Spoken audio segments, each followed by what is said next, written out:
HSC শিক্ষার্থীদের তুমুল আন্দোলনের মুখে অবশেষে সকালে শিক্ষামন্ত্রী মিলন সাহেব পদত্যাগ করতে বাধ্য হয়েছেন। বিস্তারিত জানতে ভিডিওগুলো দেখতে থাকুন। অনতিবিলম্বে এইচএসসি ও শিক্ষার্থীদের সাথে বসা উচিত শিক্ষামন্ত্রীর। আপনার মতো অযোগ্য মন্ত্রী আমরা চাই না। আমরা আপনাকে রেড কার্ড দেখাই, আমরা আপনাকে চাই না, আমরা আপনাকে চাই না। আমাদের প্রথমত মূল দাবি হচ্ছে শিক্ষামন্ত্রী মিলন স্যারের পদত্যাগ। এটা আমাদের একমাত্র দাবি। আমরা চাই মিলনের পদত্যাগ হোক, আমরা তার মতো শিক্ষামন্ত্রী চাই না। মিলনের পদত্যাগের দাবি। পরীক্ষাটা স্থগিত করা হোক আমাদের ছাত্রদের সুরক্ষার জন্য। জুলাই আন্দোলন আমরাও করে আসছি, আমরা ভয় পাই না। আমাদের একজন শিক্ষামন্ত্রী আমরা পেয়েছি, স্ট্যান্ডবাজিতে উস্তাদ এবং টেন্ডারবাজিতে উস্তাদ। এই যে মিলন সাহেব, আপনি যদি আপনার সন্তানকেও বলে থাকেন, এই বক্তব্যের জন্য আপনাকে নিঃশর্তভাবে ক্ষমা চাইতে হবে। আমি ধন্যবাদ জানাই মাননীয় শিক্ষামন্ত্রীকে, তিনি একটা দুঃখ প্রকাশ করেছেন তার একটা মন্তব্যের জন্য। তুমি কে আমি কে, ফার্মের মুরগি ফার্মের মুরগি, কে বলেছে শিক্ষামন্ত্রী। নতুন স্লোগান বাজারে এসেছে। এর আগে 24-এ আমরা শুনেছিলাম তুমি কে আমি কে, রাজাকার। শিক্ষার্থীদের গার্ডিয়ান আছেন, বড় ভাই আছেন, বোন আছেন, তারা ওদের পাশে দাঁড়ান, ওদেরকে নির্মমভাবে তা না হলে হত্যা করা শুরু করবে ছাত্র দলের এই সন্ত্রাসীরা। মনে রাখবেন, এরা সাদাবাজ, এরা সন্ত্রাসী। আসসালামু আলাইকুম সম্মানিত দর্শক, রাজধানী থেকে শুরু করে বাংলাদেশের প্রত্যেকটা জায়গাতেই আন্দোলন উত্তপ্ত হয়ে উঠেছে। আপনারা সকলেই জানেন, সাধারণ শিক্ষার্থীদের আন্দোলন, বিশেষ করে এইচএসসি পরীক্ষার শিক্ষার্থীদের আন্দোলন। প্রিয় দর্শক শ্রোতা, শিক্ষামন্ত্রীকে নিয়ে তাদের অনেক অভিযোগ, বিভিন্ন অভিযোগে তারা একমাত্র এবার আলটিমেটাম দিচ্ছেন, দফা 1 দাবি 1, শিক্ষামন্ত্রী মিলন সাহেবের পদত্যাগ।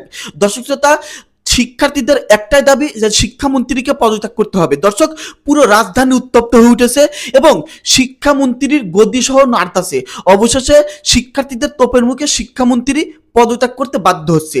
দর্শক, আজকে সকালে শিক্ষামন্ত্রী কঠিন একটা সিদ্ধান্ত নিয়েছেন। দর্শক, আজকের ভিডিওটি দেখলেই আপনারা সমস্ত কিছু বুঝতে পারবেন। শিক্ষার্থীরা কেন এই আন্দোলন করলো, কি কারণে, তারা কয়টা দাবি জানাচ্ছে সরকারের কাছে, আর শিক্ষামন্ত্রী কেন ভুল স্বীকার করলেন, ক্ষমা চাইলেন, তারপরেও তিনি বাঁচতে পারলেন না। দর্শক, আজকের ভিডিওটি এতটাই গুরুত্বপূর্ণ, ভিডিওটি না দেখলে আপনারা অনেক কিছু মিস করবেন। এবং শিক্ষার্থীদের এই আন্দোলন ঘিরে রাজনৈতিক বিশ্লেষকরাও অনেক কিছুই তথ্যপাত সামনে নিয়ে এসেছে। তো আপনাদের অনুরোধ করবো ভিডিওটি দেখবেন। তো বেশি কথা বাড়াবো না, সরাসরি ভিডিও স্ক্রিনে চলে যাই। আপনারা মনোযোগ সহকারে বিস্তারিত ভিডিওগুলো সম্পূর্ণ দেখতে থাকুন। আপনার মতো অযোগ্য মন্ত্রী আমরা চাই না। আমরা আপনাকে রেড কার্ড দেখাই, আমরা আপনাকে চাই না, আমরা আপনাকে চাই না। আমাদের প্রথমত মূল দাবি হচ্ছে শিক্ষামন্ত্রী মিলন স্যারের পদত্যাগ। এটা আমাদের একমাত্র দাবি। আমাদের সরকারের কাছে আর কোনো চাওয়া পাওয়া নেই। আমাদের দাবির কারণ যদি জনগণ জানতে চায়, আমরা 2026 এইচএসসি পরীক্ষার্থী। আমাদের ফিজিক্স পরীক্ষার প্রশ্ন যে একজন টিচার যদি নিজের চোখে পরখ করে দেখেন, উনি নিজেই বলবেন এই টাইপের প্রশ্ন বিগত 20টা বোর্ডের মধ্যে কখনো আসেনি। আমাদের কোয়েশ্চেন 8টা কোয়েশ্চেনের মধ্যে 2টা কোয়েশ্চেন করছে প্রথমত ভুল, 6 এবং 7 নাম্বার প্রশ্নের। সেটা সম্পর্কে আমরা শিক্ষা মন্ত্রণালয় থেকে কিছু জানতে পারি না। আমাদের এই কোয়েশ্চেন সম্পর্কে কি করবে? অনেক স্টুডেন্ট ভুল প্রশ্ন থেকে অ্যান্সার করে নাই, তারা বলতেছে যারা অ্যান্সার করছে তাদেরকে মার্ক দিবে। আমি তো নিজে অ্যান্সার করি নাই, কারণ সেটা ভুল ছিল। আমি অ্যান্সার করবো কিভাবে? তারপর দেশের যে পরিস্থিতি, বন্যাকালীন পরিস্থিতি, আমরা দেখছি কুমিল্লা দেবিদ্বারে মেয়েরা কোমর সমান পানি থেকে পরীক্ষা দিচ্ছে। তাদের জীবনের নিরাপত্তা কি মিলন স্যার নিবে? এসি গাড়িতে বসে থেকে রাস্তার মানুষের কষ্ট বোঝা যায় না কোনোদিনও। একটা সাপ কামড় দিলে তার দায়ভার কে নেবে? ক্ষতি স্টুডেন্টের, ওনার কোনো ক্ষতি নাই। আমরা বিগত 20 বছরের বোর্ড কোয়েশ্চেন অ্যানালাইসিস করেছি। আমাদের কোন বোর্ডের মধ্যে এই 8টা প্রশ্নের একটা প্রশ্ন যদি দেখাতে পারে, আমরা নিজের ইচ্ছায় রাজপথ থেকে সরে যাব। এটা আমাদের একমাত্র দাবি। মিলন স্যার নিজের ইচ্ছায় জনসম্মুখে আসবে, তার ভুলের জন্য তিনি ক্ষমা প্রার্থনা করবেন এবং নিজের ইচ্ছায় পদত্যাগ করবেন। জনগণকে বাধ্য করলে, জনগণকে যদি বাধ্য করে, তাহলে জুলাই কিন্তু বাংলাদেশে আবার ফিরে আসবে। জুলাই যোদ্ধারা মরে নাই, জুলাই যোদ্ধারা এখনো সড়কে আছে। জাস্ট একটা পোস্ট করে শোনাচ্ছি। হ্যাঁ, গতকাল দেবিদ্বারে যে বন্যা হয়েছে, বন্যা, এই যে আমার বোনরা আছে, আমার এক বোন ভিজে গিয়েছে এবং তিনি একটা কমেন্ট করেছে আপনাদের যমুনা টিভির যে কমেন্ট বক্স, সেখানে কমেন্টটা ছিল এরকম: ন্যাপকিন চেঞ্জ করছি, বাট শরীর ভিজা থাকার কারণে সবকিছু ভিজে গেছে, লিক করতেছিল। ফুল টাইম আমি জাস্ট কাঁদতেছিলাম, এত বাজে অবস্থা লাগছে। পাশে একটা ছেলে বসছিল, মেয়েটা লিটারালি কিছু বলতেও পারে নাই। এই অবস্থার মধ্যে মেয়েটা পরীক্ষা দিছে। আমাদেরই তো বোন, আমাদেরকে এগুলো দেখা কান্না লাগে না? এই জন্যই তো আমরা আজকে এখানে আসছি না কে? এই জন্যই তো আমরা মিলন সাহেবকে বলতেছি, আপনার যে ন্যূনতম বিবেক নাই, আপনি যে হেলিকপ্টারে ঘুরেন, এটাই তার প্রমাণ। আপনি তো রাস্তায় বের হন না। আপনি কালকে গেছিলেন কোন অনুষ্ঠানে প্রধানমন্ত্রী হিসেবে, প্রধান অতিথি হিসেবে। আমাদের এগুলো তো আপনার দেখার সময় নেই। আপনি চলে যান, আপনি পদত্যাগ করেন। 1 2 3 4 1 2 3 4 কালকে যদি উনি কোশ্চেন ইজি করে বলে যে আমি তো এখন কোশ্চেন ইজি করছি সবকিছু ঠিকঠাক তোমরা ভালো করে পরীক্ষা দাও আমরা কি এটা মানি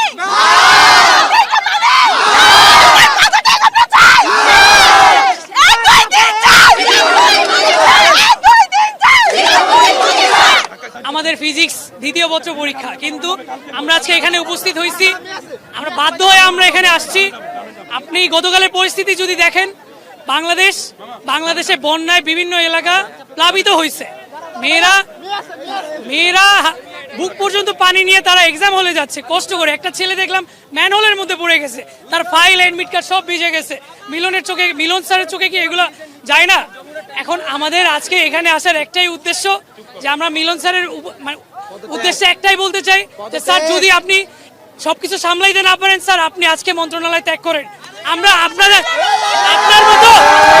মতো অযোগ্য মন্ত্রী আমরা চাই না। আমরা আপনাকে রেড কার্ড দেখাই, আমরা আপনাকে চাই না, আমরা আপনাকে চাই না। আমরা আগামী 24 ঘন্টা টাইম দিলাম তাকে, যদি এর মধ্যে সে কোনো পদক্ষেপ না নেয়, আমরা পুনরায় আগামী 24 ঘন্টার মধ্যে যদি তিনি কোনো পদক্ষেপ না নেয়, আমরা দেশের সকল স্টুডেন্টদের আহ্বান জানাচ্ছি সবাই একত্রিত হয়ে আমরা তার পতন ঘটাবো ইনশাল্লাহ। যদি সে শিক্ষার্থী বান্ধবী না হয় তাহলে আমাদের সেই শিক্ষামন্ত্রী কোনো দরকার নেই। আমরা কোমর পর্যন্ত পানি দিয়ে গেছি, আমাদের পকেটে নকল ছিল, নকল ভিজা গেছে এই জন্য আমরা আন্দোলন করতেছি। এটা তো কোনো লজিক না। আমরা কেন নকল নিয়ে যাবো এক্সাম হলে? আমরা এখন পর্যন্ত কোনো জায়গায় বলিনি আমাদের অটো পাস চাইবে, আমরা কোনো নকল চাই, আমরা তো এসব কখনো বলি নাই। আমাদের দাবি কি, আমরা কি বলতেছি আর উনি কি বুঝতেছে? উনি তো আমাদেরটা বুঝতেছে না এখনো। উনি খেলে আছে আমেরিকান স্ট্যান্ডার্ড নিয়ে, ওনার মেয়েরা খেলে আমেরিকা, ওনার মেয়েরা পরে দেশের রাস্তাঘাট দেখতে পাবো। কুমিল্লা এইটুক পানি, এটা মানে কি? কুমিল্লায় কি আমার এখানে এমপির এলাকা, এটা এমপির এলাকা। হ্যাঁ, আমি এমপির এলাকা, আমি ICT exam physics first exam দিতে গেছি, আমার এই পর্যন্ত পানি, এই পর্যন্ত, এই যে ভিতরে অনলাইন সিরিজের ভিতরে পুরো কোমর পর্যন্ত পানি। আমি পুরো গ্রুপে পোস্ট করছি, তাও কোনো রেসপন্স নাই। ওনার একটাই কথা, উনি ঘুরে ঘুরে একটা জায়গায় নক করে ফার্মের মুরগি কি করে? ফার্মের মুরগি এবার আমরা উনি অলরেডি পরীক্ষায় 2টা কোশ্চেন ভুল দেওয়ার পর উনি বলতেছে কি 20 মার্ক এক্সট্রা দিবে এখানে। এখন যারা ওই কোশ্চেনটা অ্যানসার করে নাই, ভুল দেখে যারা অ্যানসার করে নাই, তাদের ক্ষেত্রে কি হবে? আমাদের কি টাইম লস হয় নাই? তাদের ক্ষেত্রে কি হবে? ওনাকে বুঝতে হবে, যারা 2টা প্রশ্ন ভুল দেখে তাদের টাইম লস হয়েছে কোশ্চেন হয়। মার্কেট যদি আমেরিকার মানে নিয়ে যেতে চায়, ওটাকে বুঝতে হবে যে আমরা আসলে আমেরিকায় বাস করতেছি না, আমরা একটা ডেভেলপিং কান্ট্রিতে বাস করতেছি। আমরা হলো ডেভেলপ না, আমরা উন্নয়নশীল দেশ, যেটা কিনা যার ডেফিনেশন আমরা এইভাবে টানি, যে দেশ থেকে আবার উন্নত দিকে আগাচ্ছে। এরকম একটা দেশে উনি যদি ফার্স্ট ক্লাস কান্ট্রির সাথে থার্ড ক্লাস কান্ট্রির যদি কথা বলে, এটা কোনো সময় যুক্তিসঙ্গত হতে পারে না। দুপুর 3টা থেকে এখানে শান্তিপূর্ণ অবস্থান গ্রহণ করেছি, কোনো ধরনের ভাঙাভাঙি, কোনো ঝামেলা আমরা করি নাই। আমরা আমাদের দাবি নিয়ে আসছি। আপনারা যদি একটু দেখেন, রাস্তার ডান পাশে পুলিশ লাঠি নিয়ে অবস্থান করতেছে, কোন কারণে? আমরা কোনো ঝামেলা করি নাই। ওরা যদি কিছু না করে, আমরা শান্তিপূর্ণ আন্দোলন করতেছি। আমাদের শেষ বক্তব্য, আমরা রাস্তা ছেড়ে দিব। আমরা জনগণের ভোগান্তি চাই না, আমরা আমাদেরও ভোগান্তি চাই না। আমাদের শেষ একটাই দাবি, আজকে রাতের মধ্যে আমরা একটা ডিসিশন জানতে চাই। আজকে রাতের মধ্যে যদি শিক্ষা মন্ত্রণালয় থেকে কোনো ডিসিশন না আসে, কালকে আমরা আমাদের পরীক্ষার পর সবাই আমাদের ক্যান্টনমেন্ট স্কুল কলেজ থেকে সব ধরনের স্টুডেন্ট আমরা পরীক্ষা দিব। পরীক্ষা শেষে আমরা ক্যান্টনমেন্ট কলেজের সকল স্টুডেন্ট এবং ছাত্ররা এই জায়গায় আসবো, আবার অবস্থান গ্রহণ করবো, জুলাই আবার ফেরত আসবে ইনশাআল্লাহ। একটা কথা বলে শেষ করতে চাই আমরা, যে আপনারা যাদেরকে ফার্মের মুরগি বলে সম্বোধন করতেছেন, এই ফার্মের মুরগি যদি জুলাই বের না হতো, তাহলে আপনারা আজকে এই জায়গায় দাঁড়িয়ে মিডিয়া করতে পারতেন না, আমরা কথা বলতে পারতাম না। এই ফার্মের মুরগি বের হয়েছিল থেকে, তাদেরকে জেল থেকে ফার্মের মুরগি বের হয়েছিল থেকে আজকে বাংলাদেশ। আমরা বিবেকবান শিক্ষামন্ত্রী চাই, আমরা বিবেকবান শিক্ষামন্ত্রী চাই, মনুষ্যত্ববান এবং একজন বিবেকবান শিক্ষামন্ত্রী চাই, এটা আমাদের প্রত্যাশা। ভাইয়া রুটিন বানাইছে ফিজিক্সের আগে বন্ধ হচ্ছে একদিনে উনি পারবে ফিজিক্স কমপ্লিট করতে। 11টা অধ্যায় 11টা অধ্যায় এমসিকিউ পড়মু নাকি ক খ পড়মু নাকি গ গ বিভাষী নিমু, ওয়ান শট করবো বলবেন, ওয়ান শটের তো কমন হয় না, বলবেন পারবো কি? বোর্ড কোশ্চেন পড়ে গেলে কমন হয় না, বলবেন কোন জায়গায় দিয়া পড়বো একদিনের ভিতরে? প্রতিটা কোশ্চেন একদিনে কিভাবে পড়বো? রুটিন একটা ন্যাশনাল লেভেলে এগুলা থেকে আমাদের কোশ্চেন আসা হচ্ছে। তাহলে আমরা কি এইচএসসি পরীক্ষা দিচ্ছি নাকি অ্যাডমিশন পরীক্ষা দিচ্ছি? এটি মাননীয় শিক্ষামন্ত্রীর কাছে আমার মানে প্রশ্ন থেকে যায়। ঠিক আছে, আমাদের রুটিন কে বানায়? রুটিন কি দেখা বানায় না, বুঝা বানায় না? উনি কি পারবো রুটিন? আমরা একা ছাত্র না, আমাদের পিছনে আরো অনেক কলেজ আছে, অনেক ভার্সিটি আছে। কোনো শিক্ষক কোনো শিক্ষার্থী ওনাকে দেখতে পারে না, তার সবই তার হেটার্স। ঠিক আছে, আমরা তার পদত্যাগ চাই। এই শিক্ষা ব্যবস্থা কোনো শিক্ষা ব্যবস্থা না, এই শিক্ষা ব্যবস্থা ঠিক হওয়ার আগে আমরা কোনো পরীক্ষায় অংশগ্রহণ করবো না। শিক্ষামন্ত্রীর পদত্যাগ চাই। আর এই পর্যন্ত, যতক্ষণ না পর্যন্ত উনি পদত্যাগ করবে, আমরা আমাদের পরবর্তী কর্মসূচি জারি রাখবো। আর কালকের পরীক্ষা ডিসিশন আজকে রাতের মধ্যে ওনার দিতে হবে। আমরা জনগণের ভোগান্তি চাই না, আমরা আমরা শান্তিপূর্ণভাবে সব ছেড়ে দেবো, কালকে পরীক্ষার পর আমরা আবার অবস্থান গ্রহণ করব। উনি যতক্ষণ না পর্যন্ত পদত্যাগ করবেন আমরা আমাদের জায়গায় ঠিক থাকবো, আমরা পারবো ইনশাআল্লাহ। তুমি কে আমি কে, ফার্মের মুরগি ফার্মের মুরগি, কে বলেছে শিক্ষামন্ত্রী শিক্ষামন্ত্রী। নতুন স্লোগান বাজারে এসেছে। এর আগে 24-এ আমরা শুনেছিলাম তুমি কে আমি কে, রাজাকার রাজাকার।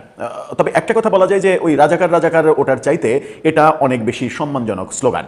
হঠাৎ করে শিক্ষামন্ত্রীকে নিয়ে কি হলো? শিক্ষামন্ত্রীকে নিয়ে ছাত্র সমাজ কেন ফুঁসে উঠলো? শিক্ষামন্ত্রীর পদত্যাগ কেন তারা চাইছে? ঢাকাসহ অন্তত 6টা জেলা কেন উত্তপ্ত হয়ে গেল? বরিশাল, কুমিল্লা, বগুড়া, রাজশাহী, এই শহরগুলোতে কি হচ্ছে? ঢাকাতে কি হচ্ছে? চট্টগ্রামে কি হচ্ছে? চট্টগ্রামে হয়তো একটু কম হচ্ছে, কারণ চট্টগ্রামের পরীক্ষা স্থগিত হয়েছে, এইচএসসি পরীক্ষা যেটা চলছে। এরই মাঝে গত 2 দিনে, বিশেষ করে গতকালকে, পরীক্ষার্থীদের যে করুণ অবস্থা, রাস্তায় বৃষ্টির পানিতে এবং পড়ে গিয়ে সব কিছু ভিজে যাওয়া, এই ব্যাপারগুলো, এই ভিডিওগুলো ভাইরাল যখন হয়েছে তখন শিক্ষামন্ত্রীরও একটা বক্তব্য ভাইরাল হয়েছে। আজকে ঢাকার সায়েন্স ল্যাব থেকে ঢাকা বিশ্ববিদ্যালয়, ভিসি চত্বর, টিএসসি, এই এলাকাগুলোতে যা হয়েছে, সাথে উত্তরা, সেগুলো খুব একটা ভালো লক্ষণ বোঝাচ্ছে না, এমন বক্তব্য সেখান থেকে এসেছে। হাসিনাকে তাড়িয়েছি, এরা তো কিছুই না। ব্যাপারটা কি খারাপ দিকে যাচ্ছে? শিক্ষামন্ত্রী সাম্প্রতিক সময়ে বেশ কিছু সমালোচনামূলক বক্তব্য দিয়ে ফেলেছেন। এবার শিক্ষার্থীদের ফার্মের মুরগি যেভাবে বললেন তিনি, এবং সেই ভিডিও অডিও ছড়িয়ে পড়লো, সেটাতে আমার মনে হয় যে সরকার একটা বড় ধরনের বিপদেই পড়ে গেছে এই শিক্ষামন্ত্রীকে নিয়ে। চলুন একটু কি হচ্ছে জেনে দেখি সারা দেশে। থাকবেন পলিটিক্স টিভির নিয়মিত আয়োজনে।